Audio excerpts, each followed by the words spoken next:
The moment I walked into the office on Monday morning, I felt the tension crackling in the air like static before a storm. Whispers zipped across desks, and heads dipped quickly whenever I passed. I didn't need to ask what was going on.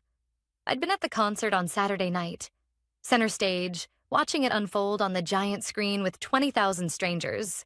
There they were, Martin Ellis, CEO of Horizon Analytics, Tamara Reed, our HR director, caught on the kiss cam, locked in an embrace that made the entire arena roar with laughter and gasps, both of them married, but not to each other. By Sunday morning, the video had gone viral. Clients, partners, even board members had seen it. And by Monday morning, Martin Ellis was out for blood. I was in the middle of logging into my workstation when I heard it. "Kira, my office, now." His voice sliced through the open space like a whip. Heads swiveled. Some coworkers winced. I stood, calmly straightened my blazer, and followed him. Inside his office, the door clicked shut with a finality that felt deliberate. Martin slammed a folder onto his desk, eyes burning. "You arranged this." I blinked, expression neutral. "I'm sorry?" "The concert, the tickets, the seats." His mouth twisted in a sneer. "You set us up. You made sure we were on that camera, and now I'm holding you accountable." He shoved a termination letter across the desk. My name already printed at the top. I picked it up slowly. Read the first few lines. Grounds for immediate dismissal. Breach of trust? Conflict of interest? My heart didn't race. My hands didn't shake. I simply looked up and met his eyes. "I understand." For a split second, something flickered in his expression. Surprise? Disappointment that I wasn't begging for my job? "You'll have security escort you out in 20 minutes. Hand over your badge, phone, and laptop before you leave." I nodded once. Of course. I turned and walked out without another word. I didn't go back to my desk. I didn't say goodbye. I just walked straight to the elevator, my personal phone already buzzing in my pocket. One new message from Claire, marketing director. "Is it true? You're out?" I typed back, "Looks like it, no worries." Because it wasn't just about Saturday night, not by a long shot. I'd known about Martin's affairs long before the kiss cam fiasco. Tamara wasn't the first. She wasn't even the fourth.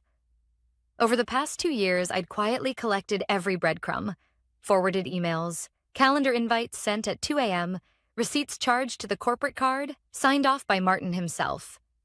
Affairs were just the tip of the iceberg. Hidden payouts to silence whistleblowers. Fake invoices submitted to inflate quarterly reports. Vendor kickbacks disguised as consulting fees. I hadn't said a word. Not yet. Because I knew the day would come when I'd need it. 20 minutes later, I placed my badge and company phone into the waiting security guard's outstretched hand. He gave me a sympathetic look. "Sorry, Kira. Orders from the top." I smiled. No hard feelings. I stepped outside into the summer air, took a deep breath, and pulled out my personal phone. I scrolled through my files. Everything neatly categorized. Transactions, email threads, wire transfers, screenshots. The manila folder Martin had pushed across his desk meant nothing. He thought firing me would silence me. What he didn't know? I wasn't planning to fight him for my job. I was planning to fight for something much bigger. By noon, I was sitting at a quiet cafe downtown, laptop open, coffee untouched.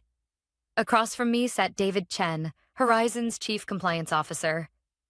His eyes darted nervously around before locking on mine. "You said you had something urgent." I slid a flash drive across the table. "Let's talk about Martin Ellis, and how much damage control you'll need before the board finds out everything I know." His hand trembled slightly as he picked it up. This wasn't about revenge. Not yet. This was the opening move, and Martin had just handed me the perfect reason to make it. David Chen didn't touch his coffee. He stared at the flash drive on the cafe table like it was ticking. "Kira, this is serious." His voice dropped to a near whisper. "If what you're implying is true." "It's all there," I said calmly. with timestamps, originals, correspondence, financial records. David's hands hovered over the flash drive before he finally pocketed it. "I can't make promises," he said carefully, "but I'll take this to legal." I gave him a small, polite smile.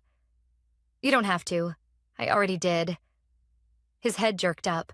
I folded my hands. "I sent copies to corporate counsel this morning, and the board chair. This is just a courtesy." David closed his eyes for a long second, processing. He wasn't a bad man, just a careful one. He'd kept his hands clean by never asking questions, and right now he realized he might be standing on a sinking ship. "I assume you have a plan." "I do." I met his eyes evenly. "And it starts with the board knowing exactly who they've been trusting with their company." By Tuesday morning, the first crack appeared. I wasn't in the building, of course. I was persona non grata now, but I didn't need to be. Claire from marketing texted me at 9:12 a.m. "Emergency board meeting called. No agenda listed. Martin looks pale." I allowed myself a small smile, because I knew why. On Monday night, after my meeting with David, I'd forwarded a formal report to Horizon Analytics board chair, Eleanor Price. Eleanor wasn't the typical corporate puppet. She was a former federal prosecutor who'd built her reputation on corporate fraud cases before joining Horizon's board. I'd attached everything: the fake invoices, the falsified expense reports, the hush money payments buried in department budgets. And I'd added a simple professional cover note. "As a former Horizon employee, I believe it is my ethical duty to disclose this information to the board. Please find attached evidence of repeated unethical and potentially illegal conduct by CEO Martin Ellis. I am available for questions." At exactly 10:04 a.m., I got an email from Eleanor herself. Short and to the point. "Kira, thank you for bringing this to our attention. We are reviewing the materials. Please expect a follow-up by end of week. Regards, Eleanor." I read it twice. Then I closed my laptop. The wheels were turning, but I wasn't done. I reached out to 2 ex-colleagues, both in finance, both quietly fed up with Martin's manipulations, and they'd been waiting for someone to start this. By Wednesday, I had affidavits signed, detailing how Martin had pressured them into adjusting quarterly forecasts. Claire messaged me again that afternoon. HR called in. "Board's requesting Tamara's resignation." I typed back, "Just Tamara?" Her reply came with a winking emoji. "For now." That evening, I met with Jordan Blake, a journalist from The Ledger, a respected business news outlet. We'd known each other professionally for years. He trusted my word. And more importantly, he trusted my documentation. "I'm not asking you to publish anything yet," I told him as we sat in a quiet bar, the hum of evening traffic outside. "I just want you to know, if a story breaks, I want it to be accurate." Jordan leafed through a handful of printed documents I'd brought.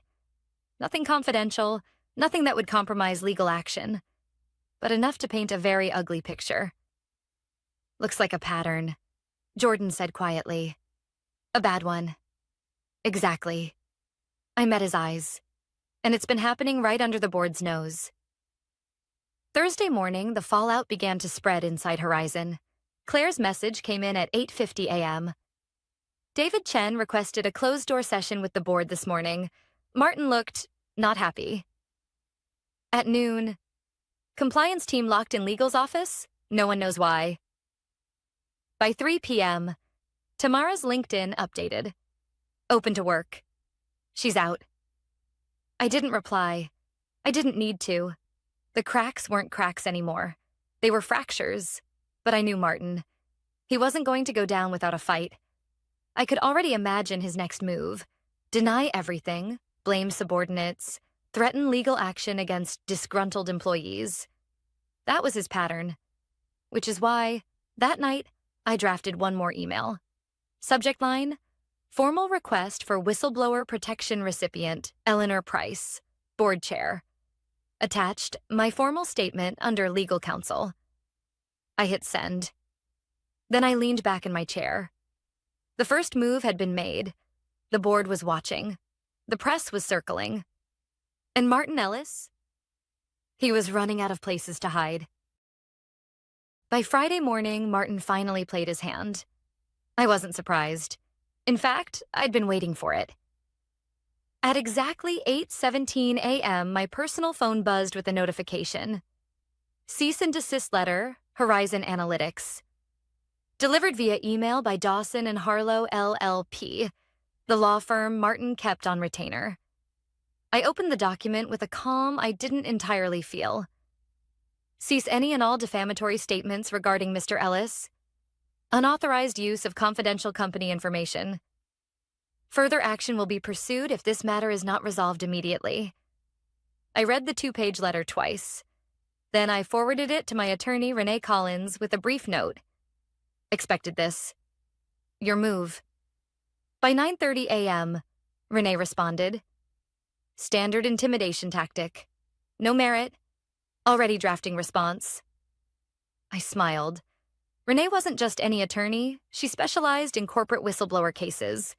When I'd first contacted her weeks ago, I'd already suspected things might get ugly. She was why I'd documented everything with forensic precision. Every screenshot time-stamped. Every email traceable. Every file secured on encrypted drives. I wasn't naive. I knew Martin would try to scare me off with legal threats before the board could act. But I also knew the truth. And I knew how to protect myself.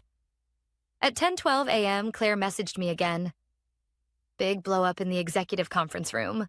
Martin stormed out. Eleanor called for a board-only meeting after.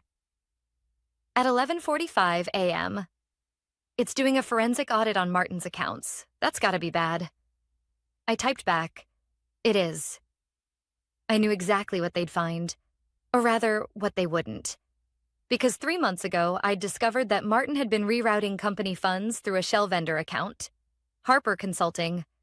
A firm that didn't exist outside of 2 fake invoices and a P.O. box in Delaware. I hadn't touched that evidence yet. I'd been waiting for the right moment. At 1:05 p.m., Eleanor herself called me. Not an email. A direct call. I stepped into a quiet hallway before answering. Kira, this is Eleanor Price. Good afternoon, Eleanor. Her voice was calm, controlled, but underneath I could hear the current. I wanted to inform you personally. The board has opened a formal internal investigation into Mr. Ellis. We've engaged independent auditors. We'll need your cooperation. Of course. I replied evenly. I'll provide any documentation required. And for the record, she added, we've reviewed the cease and desist you received this morning. That was not authorized by the board. I allowed a small, knowing pause. Understood. Eleanor exhaled, a slight softening in her tone.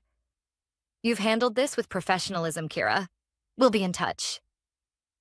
By late afternoon, the pressure inside Horizon's headquarters had reached a boiling point. Miguel, a senior analyst from finance, messaged me. Word is Martin's trying to pin the Harper Consulting invoices on lower management. I shook my head, almost impressed by his nerve. Classic Martin. Blame downward, protect upward. But this time, it wasn't going to work. At 5:30 p.m., I met Renee at her office downtown. She handed me a sealed envelope, her formal response to Martin's cease and desist, filed with both Horizon's board and their external counsel. You're fully protected under federal whistleblower statutes, Renee said firmly, and I've made it clear any further intimidation will be met with immediate legal action. I nodded, taking a slow breath. This isn't just about Martin anymore, I said quietly. It's about the culture he created, the people he used, manipulated, threw under the bus. Renee gave me a rare smile. And now they're all watching him fall apart. By the time I got home, Claire had sent one last message for the day. Rumor, Martin tried to tender his resignation. Eleanor refused. They want him on the record for everything first. I replied, smart. Because if Martin walked now, he'd control the narrative. But if they forced him to answer, under investigation, the board would have every reason to sever him with cause. No golden parachute, no soft landing, no exit bonus. That night, I poured myself a glass of wine and opened my laptop. I wasn't celebrating. Not yet. But for the first time in years, I felt steady. Because Martin Ellis had finally realized something critical. I wasn't the weak link he thought I was. I wasn't a disposable employee. I was the fuse he'd lit himself. And now he was watching the countdown. By Monday morning, the news inside Horizon Analytics wasn't whispered anymore. It was open conversation. I knew because Claire called me at 8:05 a.m., her voice low but urgent. They've suspended Martin, effective immediately. I felt a pulse in my chest but kept my tone even. Internal email? Company-wide, just went out 5 minutes ago. Official reason, pending results of an internal audit. I closed my eyes for a brief second. That was fast. Faster than I'd expected. Claire hesitated on the line. And Kira. Eleanor's coming in for an all-hands at noon. She's making a statement. I let that settle. Eleanor wasn't known for hand-holding. If she was addressing the entire company herself, this wasn't damage control anymore. This was the start of a leadership purge. By noon, I was sitting in a cafe near Horizon's headquarters. Claire kept me updated via text like a live news ticker. Eleanor just walked into the main auditorium. Martin's not here. Compliance team flanking her. Then, a minute later, she's confirming the investigation. Commitment to transparency. Accountability at the highest level. And finally, says they'll be restructuring leadership after findings. Everyone's dead silent. I exhaled slowly. This wasn't just about Martin anymore. This was systemic. And Eleanor knew it. At 3 p.m., I met David Chen again. This time at a neutral spot. A quiet bench by the river, far from Horizon's walls. He looked exhausted. But more than that, resolved. Eleanor asked me to help lead the audit, he said without preamble. She wants full cooperation from every department. That's good, I said softly. They'll need you. David shook his head. Kira, Martin's been doing this for longer than anyone guessed. Tomorrow wasn't even the start. He showed me a list, a grim catalog of names, junior employees, contractors, even a former client liaison. Some of them had left quietly. Others had been paid off. And buried among the names were payments, falsified as consulting fees, vendor reimbursements, even employee wellness bonuses. It wasn't a pattern. It was a system. And Martin had built it himself. At 5:30 p.m., I got a call from Eleanor. Kira, I've reviewed your formal statement again. Yes? I kept my tone calm, professional. I'd like you to come in tomorrow morning, speak with the auditors directly. I blinked, caught slightly off guard. Of course, if that's helpful. It is. Eleanor's voice softened a fraction. I want your perspective on how this went on for so long, and how we can stop it from happening again. I understood immediately. This wasn't just about evidence. This was about reform. About setting a precedent. I'll be there, I promised. By Tuesday, Martin Ellis was a ghost inside Horizon Analytics. No nameplate on the executive board list. No office access. His assistant reassigned. Claire texted me at 10 a.m. They revoked his access pass, walked him out with security. He didn't say a word. I didn't celebrate, because I knew better. People like Martin didn't go quietly. At 11 a.m., I sat across from Horizon's external auditors in a glass-walled conference room. Ironically, the same one where Martin had once called me in to fire me. Now, I was here by invitation. I laid out everything with clinical precision. How Martin had manipulated budgets. How Tamara had helped shift payout structures. How junior employees had been pressured into silence. How leadership ignored red flags. Every answer I gave, I backed with a file. Dates, names, accounts. The auditors didn't interrupt. They took notes. And at the end, one of them, a senior partner named Lisa Grant, leaned forward. You documented everything? Yes. Why? I met her gaze evenly. Because I knew sooner or later I'd need to prove it. Lisa nodded slowly, almost with respect. When I walked out of that room, I passed Eleanor in the hallway. She paused, meeting my eyes directly. "You handled this with more integrity than half my board." I gave a small, honest smile. I learned a long time ago. If you don't protect your own reputation, no one else will. Eleanor nodded once. "Stay close, Kira. I suspect we'll be seeing more of each other." That night, Claire sent me one last text before I turned in. Martin's lawyer leaked a statement. Claims he's the victim of a smear campaign, blaming disgruntled former employees. I stared at the message, unsurprised. It was Martin's last predictable move. And it wasn't going to work. Not this time. Because now, the truth wasn't just mine. It belonged to everyone watching. By Thursday morning, the headlines hit. Horizon Analytics CEO under internal investigation. Sources, cite financial misconduct. The Ledger broke the story first, with Jordan Blake's byline right at the top. The article was cautious, quoting sources familiar with the matter, and citing Horizon's official statement about ongoing internal review. But it was enough. Enough for clients to start asking questions. Enough for shareholders to start dialing the board. Enough for the cracks in Martin's carefully crafted image to shatter wide open. I was sitting in Renee's office when the article went live. She skimmed the piece, lips pressed together in a thin, satisfied line. "Not defamatory," she said, tapping the printout. "Every claim is backed by existing board action or public record. He'll try to deny it, but this sticks." I nodded quietly. It wasn't about revenge, not anymore. It was about accountability, about making sure no one else got chewed up by a man like Martin Ellis. At noon, Claire texted me again. Martin showed up at HQ, tried to talk to Eleanor. Security stopped him. I typed back, "He's desperate." But I knew it wouldn't stop there. And I was right. At 3:27 p.m., my phone rang. Unknown number. I almost let it go to voicemail, until curiosity won out. I answered. "Kira." It was Martin. I recognized the polished, almost lazy drawl he used when trying to play charming. "I think we've both let this get out of hand," he began. "I'd like to propose a conversation. Off the record. Just you and me." I stared at the wall in front of me, every instinct in my body going still. "Why?" I asked calmly. "Because," Martin said, his voice dropping into a conspiratorial tone. "We both know how these things look from the outside. Mistakes get exaggerated. Careers get ruined. I don't want that for you."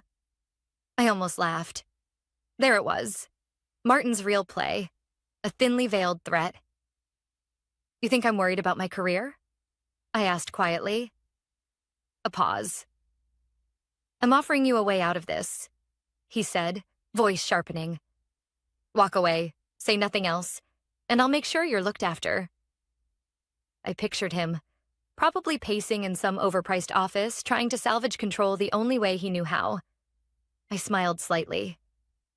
"Martin," I said softly, "I'm not the one who needs a way out." I hung up. By Friday morning, Horizon's board released a formal statement. Following a comprehensive internal audit, Horizon Analytics confirms the immediate termination of Martin Ellis for cause. Effective today. The board remains committed to transparency and corporate integrity. They didn't mince words. They didn't offer soft explanations. And for once, they didn't protect him. I sat in Eleanor's office that afternoon. She poured 2 cups of black coffee before sitting opposite me. "I wanted to say thank you, Kira," she said simply. "You didn't have to come forward. Many wouldn't have." I met her eyes. "I didn't do it for the company, or the board." Eleanor nodded. "I know." She sipped her coffee, studying me carefully. "I'm extending an offer. Head of Ethics and Compliance. Horizon needs someone who's proven they can stand their ground, and I'd like that person to be you." I blinked, surprised despite everything. "Eleanor," she smiled faintly. "Think about it." And for the first time, I did. At 6 p.m., Claire sent me one last message for the day. Martin's lawyer released a statement. No comment.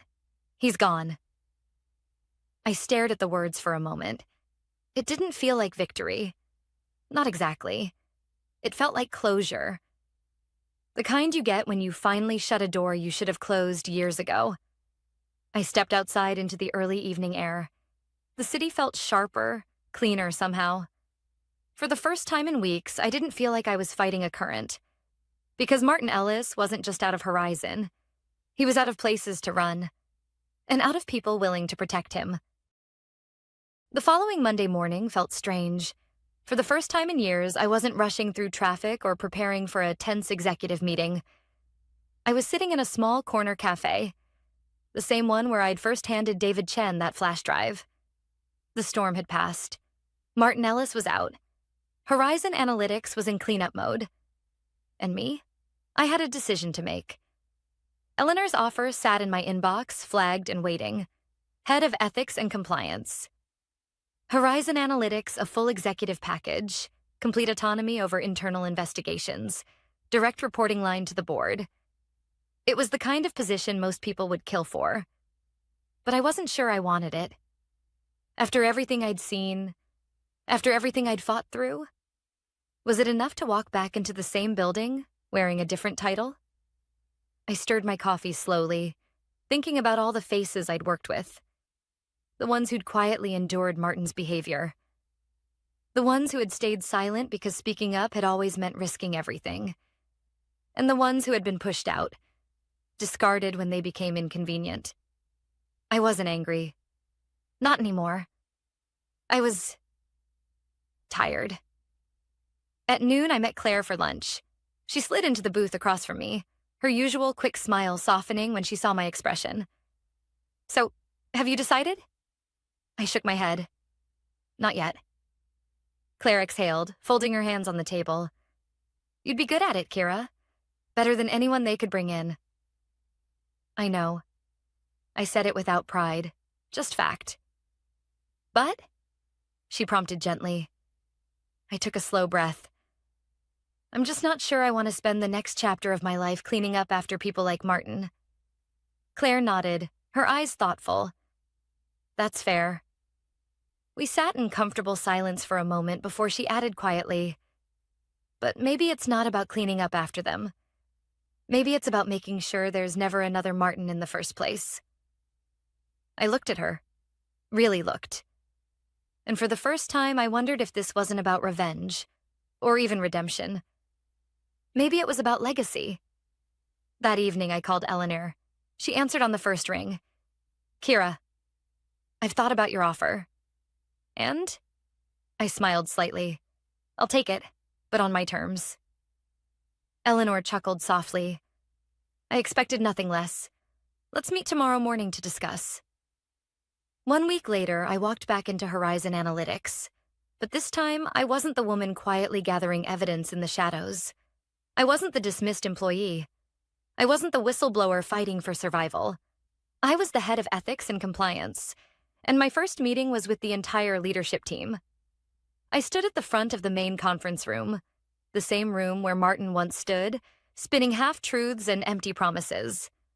Now, every executive in Horizon sat facing me. Some wary, some curious, some openly skeptical. I met their eyes, one by one. This company let things slide for far too long. I began, my voice steady. We normalized behaviors we should have condemned. We ignored red flags because they were inconvenient. We protected people who should have been held accountable. I let that sink in before continuing. That ends today. A ripple moved through the room. Faint, but real. We're not here to patch holes. We're here to rebuild trust from the ground up. And if you can't get behind that, this is your opportunity to step aside now. Silence. Then, slowly, David Chen gave a small nod. Others followed. By the time I finished, the mood had shifted. I wasn't asking for loyalty. I was setting the standard. 3 months later, Horizon Analytics rolled out its first transparent ethics program. Real reporting channels. anonymous protections for whistleblowers, mandatory leadership accountability audits. It wasn't perfect. Change never is. But it was a start. One evening, after a long day, I found myself looking out over the city skyline from my new office. Claire knocked softly on the doorframe. "You good?" she asked. I smiled. "I'm good." We stood there for a moment before she added, "You know, people talk. They say you turned this place upside down." I shrugged. Maybe. Or maybe I just turned it right side up. Claire laughed quietly, stepping back toward the door. "Either way, it's better with you here." As I watched her leave, I thought back to that moment when Martin handed me my termination papers, convinced he was silencing me. What he didn't know? He wasn't ending my career. He was handing me the microphone. Because sometimes you don't burn bridges. You rebuild them, the right way. And you make sure the wrong people never get to cross them again. My name is Jessica. I'm 38 years old, and for the past 9 years, I've worked as the senior account manager for Halverson Dynamics, a mid-sized engineering firm that survived on precision, timing, and client trust. I wasn't the loudest in the boardroom or the flashiest at networking events, but I built client relationships that held this company together through 2 market crashes and a pandemic. That morning started like any other. I was reviewing final details for a critical contract, a multi-year supply deal with Hensley Aerospace worth over $12 million. I'd spent 7 months on it. Countless late nights, international calls, emergency weekend meetings. The usual grind. But this deal? This would secure not just my team's future, but the entire company's stability for years. At 9:15 a.m., I walked into the conference room, laptop in hand, documents printed and signed by both legal teams, ready for the final client review. The room was full, the Hensley executives, their legal counsel, and our internal leadership.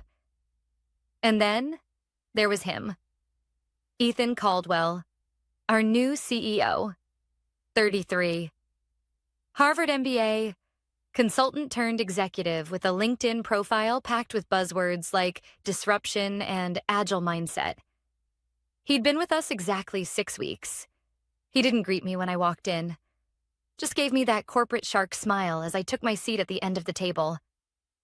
I opened my presentation folder. That's when it happened. Ethan stood up, smoothed his designer suit, and looked directly at me. "Jessica, I appreciate your years of service," he said, voice calm, almost friendly. "But effective immediately, your position is terminated."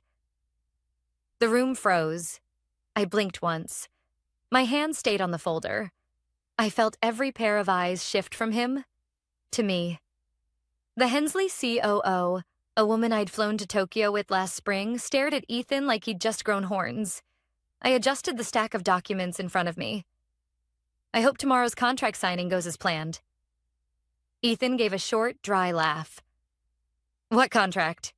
He smirked, glancing at the Hensley team like this was some inside joke. I met his eyes. "Guess you'll find out." The silence hit hard. For a second, nobody spoke. Then Ethan waved a hand. "Thank you for your time, Jessica. HR will be in touch." I gathered my things, carefully, methodically. No drama, no scene. But inside, I felt something sharp twist in my chest.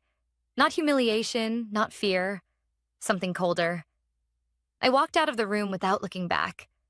At 11:45 a.m., I sat alone at Millstone Cafe, 2 blocks from the office. My phone buzzed twice with calls from HR. I let them go to voicemail. I stirred my coffee and stared at the client binder in my bag. The binder Ethan hadn't even realized existed. Because here's the thing about business. Relationships don't live in databases. They live in people. Ethan didn't know that I'd personally negotiated Hensley's engineering requirements down to the microspecs. He didn't know their COO hated direct negotiations with CEOs and preferred trusted relationship managers. Me. He didn't know I'd resolved their supplier crisis last quarter at 3 a.m. on a Sunday, but he was about to find out. At 2 p.m., I called Helen, my mentor and former director before she retired last year. I hadn't spoken to her since her retirement party. "Jess?" she answered, surprised. "Everything okay?" Ethan fired me. A pause, then a slow exhale. "He fired you? Before the Hensley signing?" "Right in front of them." Another pause. "He's a dead man walking." I smiled for the first time that day. "Thought you'd say that." "You have the relationships. You hold the keys. They'll walk with you." I sipped my coffee. "We'll see." At 5:30 p.m., I sat at my kitchen table watching the sun dip behind the skyline. My phone vibrated with a text from Sophie, the Hensley account lead. "Is it true? You're no longer with Halverson?" I stared at the screen for a long moment. Then I typed back, "It's true." Her reply came instantly. "We need to talk. Urgently." I leaned back in my chair, heartbeat steady. Ethan thought I was a name on a payroll sheet. Tomorrow morning, he'd learn I was the reason the deal existed. And I hadn't even started yet. At 7:30 a.m. the next morning, I sat at my usual corner table in Brew & Company, the coffee shop across the street from Halverson's headquarters. My laptop was open, but I wasn't working. Not yet. I was waiting. At exactly 8:05 a.m., my phone buzzed. "Sophie. Jessica, we're pulling the signing. We won't move forward without you." I read the message twice. Not angry. Not confused. Calm. I replied with a single word. "Understood." I leaned back, watching the office windows across the street. Halverson's logo gleamed on the glass. Sleek, modern, impressive. A perfect symbol of everything Ethan Caldwell wanted people to believe about the company. But inside those walls, cracks were forming. At 8:42 a.m., my former assistant, Carla, texted me. "Ethan's storming around the office. Hensley just called. They said they won't sign until they speak with you directly. He's freaking out." I took a slow sip of my coffee. I could almost hear Ethan's clipped, impatient voice. The man had been in charge for 6 weeks and thought power came from barking orders. The real power? That came from trust. At 9:15 a.m., my phone rang. Unknown number. I answered. "Jessica. Ethan Caldwell." His voice sounded tight, clipped. "There's been a misunderstanding." I almost smiled. "Misunderstanding?" "I'm sure you've heard. There's been some confusion with Hensley. Obviously, we want to resolve this quickly." "Obviously." "We need you to come in. Today."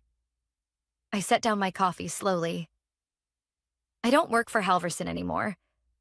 You made that pretty clear yesterday." He gave a soft laugh, forced. "Let's not make this personal. The company needs you on this account." "Does it?" I asked quietly. "Or do you?" A pause. He lowered his voice. "Jessica, I'm authorized to offer you a consultancy fee. Double your previous salary. Sign the contract. Deliver the presentation. We close the deal together. Clean slate." I let the silence stretch. Then I said, "I'm meeting with Hensley at 10. I could almost hear his sharp intake of breath. "Where?" "Somewhere you won't be." I hung up. At 9:58 a.m., Sophie arrived at the cafe. Her expression told me everything before she even spoke. "He actually fired you?" she asked, sitting across from me. "Yesterday, right before the final review." She shook her head, folding her arms. "Does he have any idea how much prep this deal required? The custom compliance checks alone took 3 months." I nodded.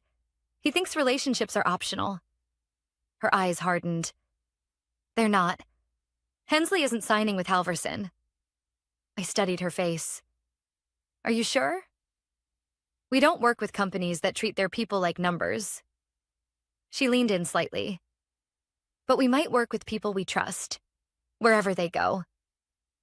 That was the moment it shifted. Not anger, not revenge, just clarity. At 11:30 a.m., Carla sent another text. "Ethan called an emergency board meeting. He's telling them you sabotaged the deal."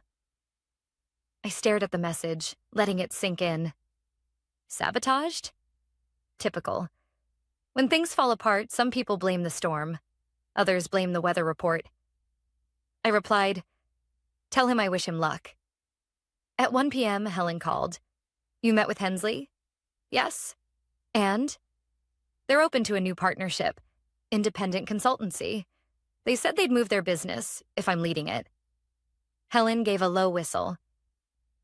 "So, what's your move?" I looked out the window at Halverson's building. "I'm not making one." "They are." At 3:15 p.m., my LinkedIn inbox lit up. 3 messages, all from former clients, all asking the same thing. "Heard what happened. Where are you headed next?" "Thinking of moving our business. Would love to work with you directly." "Please tell me you're consulting. We need someone like you." By 4 p.m., I'd made my decision. I wasn't going back. I wasn't taking revenge. I was moving forward. And I was taking everything Ethan thought he owned, trust, loyalty, and business, with me. At 5:30 p.m., as the office lights flickered off across the street, my phone buzzed again. Ethan. This time, I didn't even bother to answer. I opened a blank email draft, typed in Hensley's CEO, and hit send, looking forward to working together. My consultancy officially launches Monday morning. By Monday morning, word had already spread. I arrived at the office space I'd rented downtown, a modest suite inside a shared workspace hub, nothing fancy. A desk, a chair, good Wi-Fi, and a clean view of the skyline. That's all I needed. At exactly 8:05 a.m., I sent out my first official announcement. Jessica Moore, independent client relations consultant, specializing in aerospace and engineering partnerships, now accepting client inquiries. I included my direct contact. No bold claims, no glossy branding, just a quiet message of availability. By 8:30 a.m., I had 5 responses. By 9 a.m., I had 12. One of them was from Lindell Defense, a firm I hadn't worked with in 2 years. "We've heard what happened at Halverson. Are you available for a project next quarter?" This wasn't personal anymore. It was business. The business Ethan believed he could lead with charm and corporate slogans. At 9:15 a.m., Carla called. She never called. "Jessica, you won't believe this. Try me." The board's in chaos. The Hensley contract collapsed over the weekend. They're blaming Ethan. Well, some of them are. The others think you engineered the whole thing. I kept my voice even. "Engineered? By what? Leaving quietly?" She exhaled hard. "He told them you refused to hand over proprietary client data, that you locked him out of the systems." I nearly laughed. "I left everything on the shared drive, Carla. You know that." "I know, but they don't." I leaned forward in my chair. "What's the mood inside?" Panic. A pause. "Jessica, I'm thinking of leaving." I closed my eyes for a moment. Carla had been my assistant for 6 years. Loyal, sharp. The kind of person who never asked for credit but kept every project running. "You know where to find me," I said quietly. By noon, the story hit the industry grapevine. Halverson Dynamics had lost Hensley Aerospace, the biggest aerospace account in their portfolio. The whispers started. Leadership mismanagement. Failure to retain key talent. Breakdown in client trust. I didn't spread those rumors. I didn't have to. At 1:30 p.m., Helen called. "You ready for the next step?" I smiled. "What do you mean?" "Jessica, you've got leverage.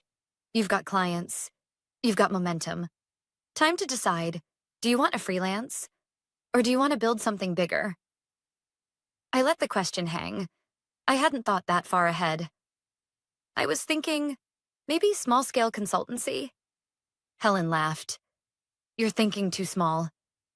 I stared out the window at the Kansas City skyline. Maybe she was right. At 3 p.m., Carla texted again. Ethan held an emergency all-hands meeting. He blamed the loss on client volatility. "Said you'd been planning your exit for months," I replied. "What did the team say?" Her answer came instantly. "Nothing. No one believed him. That said it all. At 4:45 p.m., I got a LinkedIn connection request. Ethan Caldwell. I stared at it for a long time before deleting it without a second thought. 2 minutes later, a message came from Marcus Trent, CEO of Lindell Defense. Coffee tomorrow? Interested in your take on relationship-driven client management. We're reviewing all contracts next quarter. Could be an opportunity. Helen's words echoed in my head. Bigger. At 5:30 p.m., I got a text from Sophie. We're officially ending talks with Halverson. The board signed off today. I texted back, I'm sorry it came to this. Her reply was instant. We're not. Some companies forget that trust isn't a contract clause. We don't. By 7 p.m., I sat on my balcony watching the city lights flicker on. Halverson thought I was expendable. Ethan thought I was replaceable. They were both wrong. I wasn't taking revenge. I wasn't plotting some grand downfall. I was simply doing what I'd always done. Building trust, honoring relationships, keeping my word. And now, the world was moving toward me. By Tuesday morning, my calendar was fully booked. At 8 a.m., I met with Marcus Trent from Lindell Defense at a small cafe near Union Station. He didn't waste time on pleasantries. I've been in this business 30 years, he said, stirring his espresso. And I've learned one thing. You don't mess with client trust. Halverson forgot that. I nodded, letting him talk. We've got 2 major supplier contracts coming up for review. I want you consulting on both. I raised an eyebrow. You know I'm a one-person operation right now. For now, Marcus said with a knowing smile. That'll change. He wasn't wrong. By 10:30 a.m., I'd signed my first independent consulting agreement with Lindell, a 6-month contract with options for renewal. At noon, Carla called again. Her voice sounded sharper this time. Jessica, you're not going to believe this. Try me. Ethan's been called into an emergency board session. Closed doors. Word is, they're questioning his leadership. I leaned back in my chair. After one lost contract? Carla hesitated. Number. After 4, I sat up straighter. 4? Since Friday, 3 other clients have either pulled contracts or postponed negotiations. One of them specifically asked for you. Ethan couldn't answer their questions or explain why you were gone. I exhaled slowly. What about the team? They're scared. People are dusting off resumes. Some are reaching out, asking if you're hiring. I smiled slightly. Tell them I'm listening. By 3 p.m., LinkedIn notifications were pouring in. Heard you started your own consultancy. Would love to connect. We've been considering moving our business. Let's talk? Can you advise on an upcoming contract negotiation? I wasn't chasing anyone. They were coming to me. At 5 p.m., I got a call from Helen. You've seen the news? She asked. What news? She chuckled. Check your inbox. I opened my email and found a forwarded article from a business journal. Halverson Dynamics faces client exodus amid leadership shakeup. The headline hit like a gong. I skimmed the article. Anonymous sources, loss of key accounts, leadership questioned. The article didn't mention me by name, but it didn't have to. The subtext was clear. Halverson's leadership gambled on arrogance and lost. At 7:30 p.m., Sophie called. Jess, I've got another offer for you. I smiled. This your way of telling me Hensley wants me full-time? She laughed softly. Not exactly. We want you on retainer, exclusive consultant for our aerospace division. Flexible terms. You set your hours. I hesitated. That's a big commitment. Sophie's voice softened. We trust you. And honestly, we don't trust anyone else right now. I thought of Ethan, of the look he must have worn when that boardroom door closed behind him. I'll draft a proposal in the morning, I said. At 9 p.m., Carla texted again. Ethan tried to call Hensley directly. They refused to take his call. I stared at the message for a long time. Then I typed back. Some lessons are learned the hard way. By midnight, I was sitting on my balcony again, city lights flickering below, contract drafts open on my laptop. I wasn't a rogue employee. I wasn't a disgruntled manager. I was a businesswoman building something new. Ethan had believed relationships were replaceable, that people were expendable. But trust? Trust isn't something you can fire. It follows you. Or it leaves with you. And Halverson was just beginning to learn how costly losing it could be. Wednesday morning started with a text from Carla. Ethan's out. Board voted him out this morning.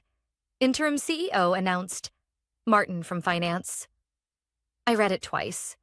Then again, I didn't know whether to be surprised or vindicated. Ethan Caldwell, the man who fired me in front of clients with a smug grin, was now just another cautionary tale in a boardroom drama no one would remember kindly. But I wasn't celebrating. Because for me, this wasn't about Ethan anymore. It hadn't been for days. This was about something bigger, a choice I hadn't realized I'd been making all along. At 10 a.m., I met with Sophie and Marcus in a private meeting room downtown. Here's what we're proposing, Marcus said, sliding a folder across the table. A joint consulting partnership. You lead. We back you financially. We bring in top-tier talent, my handpicked by you. I opened the folder. It wasn't a casual offer. Equity stake, performance bonuses, full control over operations. You want me to build a firm, I said, scanning the terms. We want you to build the firm, Sophie corrected.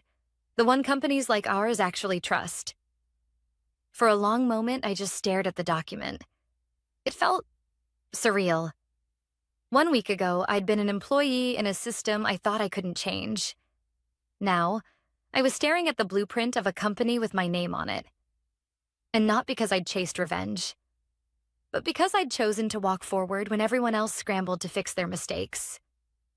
At noon, Carla called again. You were right, she said quietly. About what? Ethan, the way he treated people, the way he ran the company. Her voice broke a little. I should have left sooner. I leaned back in my chair. You stayed loyal to your team. That says more than you know.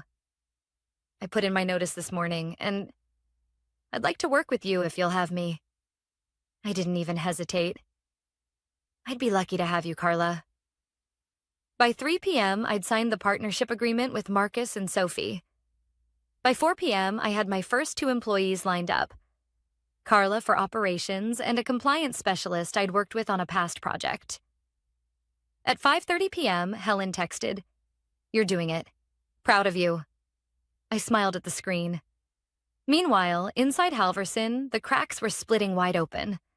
Carla sent me updates throughout the afternoon. Half the account management team submitted resignation letters today. Clients are pulling contracts faster than the board can respond. Martin's trying to stabilize the company, but the damage is deep. It wasn't just the loss of contracts. It was the collapse of trust. The board had gambled on Ethan's promise of disruption. They underestimated the cost of losing people who actually knew how to build relationships. At 7 p.m., Marcus called. Jessica, just heard from a mutual contact. Halverson's trying to reach out to clients you worked with, offering huge discounts to keep their business. I shook my head. Desperate move. Marcus chuckled. It's backfiring. Clients don't want discounts. They want people they trust. People like you. I let out a slow breath. We'll take care of them. No doubt, Marcus said. By 10 p.m., I sat on my balcony with Carla and Helen. We raised our glasses, not to celebrate Ethan's fall, but to mark a new beginning. You didn't bring them down, Helen said softly. They did that themselves. I nodded. I just stepped out of the way. Carla smiled. And now? Now, I said, looking out at the city skyline, we build something worth trusting. I hadn't chased revenge. I hadn't fought for a title or a paycheck. I'd simply refused to be treated as disposable. And the industry noticed. Because real leadership isn't about power. It's about people. And that's something no arrogant boss can ever buy, steal, or fire. 2 weeks later, I walked into the downtown office suite that now bore a new name on the door, Moore and Partners Consulting. It wasn't just a name. It was a statement. This wasn't a business built on corporate slogans or shallow promises.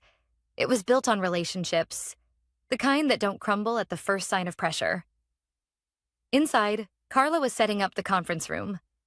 Our new compliance director was reviewing a client brief, and Helen, now officially a senior advisor, stood at the window overlooking the city.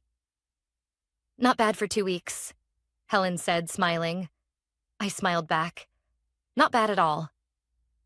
We'd signed 3 clients in 10 days, companies I'd once managed under Halverson's name. They followed me because they trusted me, not a logo. And they weren't alone. That afternoon, I met with Sophie at a nearby bistro. "Just signed the final paperwork," she said, sliding an envelope across the table. "Hensley's partnership with Moore and Partners is official. Retainer plus bonuses for every contract we secure together." I glanced over the terms, though I'd already read them twice. "This isn't just business for us," Sophie said quietly. "You showed us what loyalty looks like when everything's on the line." I nodded. "I intend to keep showing you." She smiled. "I don't doubt it." The next morning, my inbox lit up with something unexpected. A message from Martin, Halverson's interim CEO. "Jessica, I know things ended badly with Ethan. Halverson would like to explore a consulting partnership with Moore and Partners. Open to a conversation?" I stared at the email for a long time. It wasn't lost on me how quickly things change when the power dynamic shifts. But I didn't reply right away. At noon, I sat with Helen and Carla in our office lounge. "Martin reached out," I said, sliding my laptop around for them to see. Carla raised an eyebrow. "Let me guess. They want you to fix the mess Ethan made?" "Something like that." Helen leaned back in her chair. "What do you want to do?" I thought about it. About the countless hours I'd poured into Halverson. About the people they'd let go, the clients they'd lost, and the arrogance they'd defended until it was too late. Finally, I said, "I'm not here to fix what they broke. I'm here to build something better." Carla smiled. "That sounds like a no." I nodded. "That sounds exactly like a no." By Friday, the industry buzz grew louder. Articles floated around about Halverson's leadership shakeup, client losses, and layoffs. No one said it directly, but everyone knew.